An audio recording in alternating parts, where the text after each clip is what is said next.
ফারজানা রশিদ রূপার সহযোগিতায় শুনছেন সংবাদ শিরোনাম। কসবা টিভির ডেস্ক রিপোর্ট। কসবা টিভি, হৃদয়ে বাংলা। এখন বিস্তারিত জানাচ্ছেন আফরোজা রশিদ হাসি।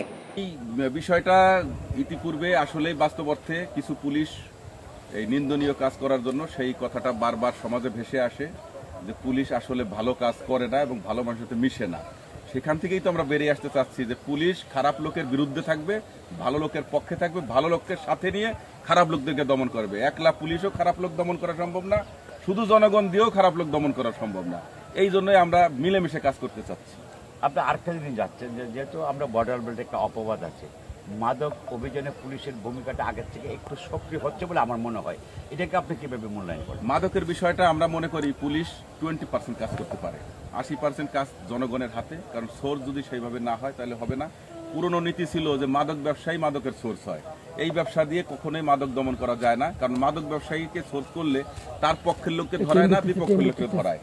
এইভাবে মাদকটা রয়েই যায়। তা আমরা চাচ্ছি যে সোর্স মাদক ব্যবসায়ীও থাকবে, যারা ভালো হয়ে গেছে মাদক ব্যবসায়ী, আবার যে অংশটা ওই মাদক ব্যবসায়ী ধরাবে না ওই সোর্সে, সেই অংশটাকে ধরার জন্য সাধারণ মানুষকে আমরা সোর্স তৈরি করতেছি, যাতে পুরোটাই নির্মূল করা সম্ভব। মানে এক কথা যে কথা বলে জনবান্ধব হওয়ার জন্য জনগণের সম্পৃক্ত নিয়ে আপনারা নতুন সাথে যাচ্ছে। আরেকটা জিনিস আপনাকে আপনার মনে আছে কিনা, 2022 অথবা 2021-এর বিভিন্ন থানাগুলোতে লেখা হতো দালাল প্রতারিত হবেন না, দালাল মুক্ত করবা। এই স্লোগানটা কিন্তু সাইনবোর্ডটা কিন্তু এখানে আর নাই, নেই কেন? এই পিছনে নেই কেন? সেই সাইনবোর্ডটা সাকসেস হয় নাই। পুলিশ দালাল নাই বলেছে, কিন্তু দালালরা ঠিকই ছিল। দলীয় দালালরা সবসময় প্রভাব বিস্তার করেছে এবং দলকানা কিছু পুলিশ আছে তারা সেটার ভোগবিলাসী জীবনযাপন করেছে।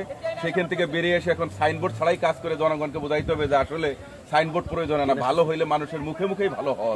চিন্তা ভাবনা কসবাটা সীমান্তবর্তী এলাকা এবং এই সীমান্তের যে অপরাধগুলো দীর্ঘদিন যাবৎ জড়িয়ে ছিটিয়ে ছটিয়ে আছে, সেই সীমান্ত রক্ষীদের যে নিরাপত্তা বিএসএফ এবং বিজিবি রক্ষা করে, সেখানে আগের তুলনায় তো আমরা দেখছি বিজিবি খুব অ্যাক্টিভ।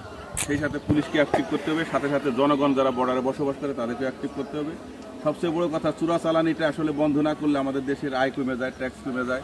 এই দিক থেকে আমাদেরকে আস্তে আস্তে সরে আসতে হবে। বাস্তবতা হলো এখনও চোরাচালানি আছে বলে আমরা জানি, কিন্তু সেগুলোকে নির্মূল করতে হইলে বিজিবি, পুলিশ এবং এলাকার সাংবাদিক যারা আছেন আপনারা এবং জনগণ, তাদেরকে নিয়ে সুশীল সমাজকে নিয়ে কাজ করতে হবে, কমিটি গঠন করতে হবে, দমন করতে হবে এবং মানুষকে বুঝাইতে হবে যে ট্যাক্স ছাড়া ব্যবসা বাণিজ্য করলে দেশ ক্ষতিগ্রস্ত হয়।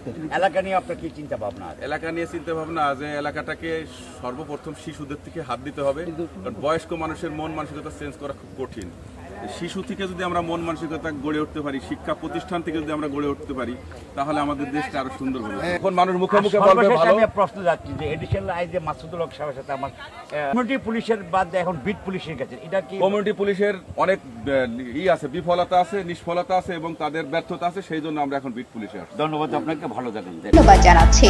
পরবর্তী সংবাদ পেতে আমাদের চ্যানেলটি সাবস্ক্রাইব করে রাখুন।